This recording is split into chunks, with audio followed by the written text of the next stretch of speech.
So let's look at the basics of mindfulness. What is it? Well, being mindful means paying close attention to what's happening in the present moment. Put simply, mindfulness is just about being present. It's about being aware. It's about being reflective. It's about being contemplative. We've got to be aware of, how it is that we're seeing and interpreting life. We've also got to be aware of how it is that we're hearing and interpreting people or life. And then we also want to be aware of the process that we go through when making decisions. Because we're all doing this every single day, all right? In management and leadership and in places of influence and authority, quite frequently, every single day, all right? So, in this way, mindfulness is about observing. It's about us observing ourselves, all right? Not becoming infatuated with ourselves. And there's some teachers out there who propose go and spend some time in a room with yourself and love yourself and sit in a prayer cushion. And if you find value in that, fantastic. But I'm proposing that we can find being slightly more pragmatic and commonsensical a little bit more valuable, and other people will also find this more valuable through us. All right, so we get to notice our life via distance instead of reacting to our circumstances and day-to-day situations emotionally. All right, makes sense? So let us look at the fundamentals of mindfulness practice. What is mindfulness practice? Mindfulness practice is you exercising self-discipline and self-control. Right? These are attributes of those influential men and women who we ultimately admire and respect the most. So if you want to be admired, if you want to be respected, if you want to be loved, then let us engage in the process of mindfulness practice. First things first, we're going to set time aside. You don't need a meditation cushion, as I've mentioned. You don't need any special equipment to evaluate your mindfulness skills. All you need to set aside some time and space. This is how we become more mindfully self-aware, right? We become mindfully self-aware of how it is we actually are, right? Not for the purposes of beating ourselves up or undermining ourselves, because that's not helpful, right? It's for the purposes of evaluating the opportunity that we have for growth and improvement and development in our life, in whatever context. But you're not going to be able to see the gaps in your life if you're overwhelmed with emotion or if you're emptying your mind of thought. You've got to be completely clear of exactly what's going on in there. So the second fundamental principle of mindfulness practice is about accepting the present as it currently is. Now think about how many people that you know do this. Right? How many stressed people do you know? There's a pretty good chance you know one or two. I know many. But what happens when we just accept the present as it is? Well, okay, the present moment right now is fine. The present moment right now is always fine. Right? What tends not to be fine, generally when we are looking to the future, perhaps meeting a target, delivering a report on time, meeting the demands of other people, or bosses, or seniors, or executives, or kids, or students, or whatever, or our clients, doesn't make any difference, all right? We invite stress and tension and chaos into our lives as we consider outcomes that are future-based, all right? But right here, right now, well, what problems have we got right now? Right here, right now, we have all the opportunity and space that we need to grow and improve and develop. But that space and room only exists right here in the present. It doesn't exist in the future because that's not come about yet. All right. So we're here learning how to discipline our minds, to bring structure to our thinking, right, for useful purposes. The aim of mindfulness is not, believe it or not, about quieting the mind. There are many people out there who say that it is. It's about humming and chanting, and you've probably seen those images, but it's not about that. That's called mindlessness. Mindfulness, there's a pretty good chance you already are mindful on a day-to-day basis, right? Most people are mindful. It's just that most people's minds are full of stuff that doesn't serve them. All right, so it's sometimes about evaluating and reflecting about what's going on in here so we can cut out some of the thinking styles and patterns that aren't serving us to create more time and space for contemplation and consideration, which can only add value to our lives. Makes sense? Great. So the goal is to pay attention to the present moment without judgment. Without deciding, I'm bad, I'm good, this is bad, that's good, this is right, that's wrong. It's about cutting judgment and bias and discrimination out of our life. Simply accepting the present moment as it is. Could you imagine, right, when you're sitting in a room and someone comes in and approaches you and they are stressed out to the max. They're going absolutely crazy. So what you can do is you can start going crazy and get all stressed out as well and match them, which is what some management and leadership teams are taught, matching and leading. Or what you can do is you just step right back into the space and say, wow, seems that you're really quite intense, quite uptight at the moment. Should we see if we can create some space to talk about what's actually going on right now? Right now. Most folk get stressed out about what may or may not happen in the future, or they get themselves all worked up and sad and depressed and, about things that have happened in the past. Right? But things that have happened in the past are in the past. Things that might happen in the future are that's just guesswork.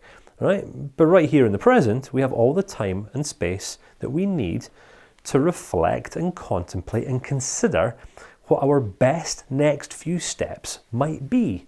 Right? So if we can become this disciplined within ourselves, how much more influential do you think we might become in other people's lives? That's right, significantly so. So learning to accept the present moment as it is powerful. Now granted, you might not always have everything that you want, but I guarantee you, when you stop and look right here, right now, you always have everything that you need. Right? Otherwise, you'd be dead. So let your judgments roll by. Let them roll by. Right? Open up a window and just let them go.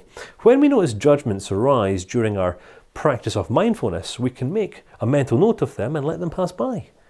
And this is coming back to this idea of not needing things to be good, bad, right or wrong. We don't need to agree, we don't need to disagree. We can just accept things as they are. It's a very different attitude towards life, isn't it? The world of academia teaches us what is right, what is wrong. The world of accreditation and theory teaches us kind of 5-step processes and all that sort of thing. But what I'm suggesting here is that as we become effective in mindfulness practice, is that we can make peace with the present being just what the present is, for better or for worse. Right? Granted, we might be going through a really tough time right now, but we're not entitled to not be going through a really tough time right now. You might be stressed out to the max. That's fine. But if you just step into the present moment and say, okay, I just accept the present moment as it is, it's intense right now. Well, it's okay. It can just be intense. Just because an experience is intense doesn't mean that you have to be stressed. You can separate stress from intense. Intense could be opportunity to grow, or it could be justification for stress. You have the final say in the matter. Did you catch that? Intensity could be an opportunity for you to grow and expand, or it could be justification for your stress and your own emotional lack of regulation. Did you catch that one? Right? It's a controversial idea, wasn't it? It was a little bit in your face. So let your judgments roll by. Let them roll by.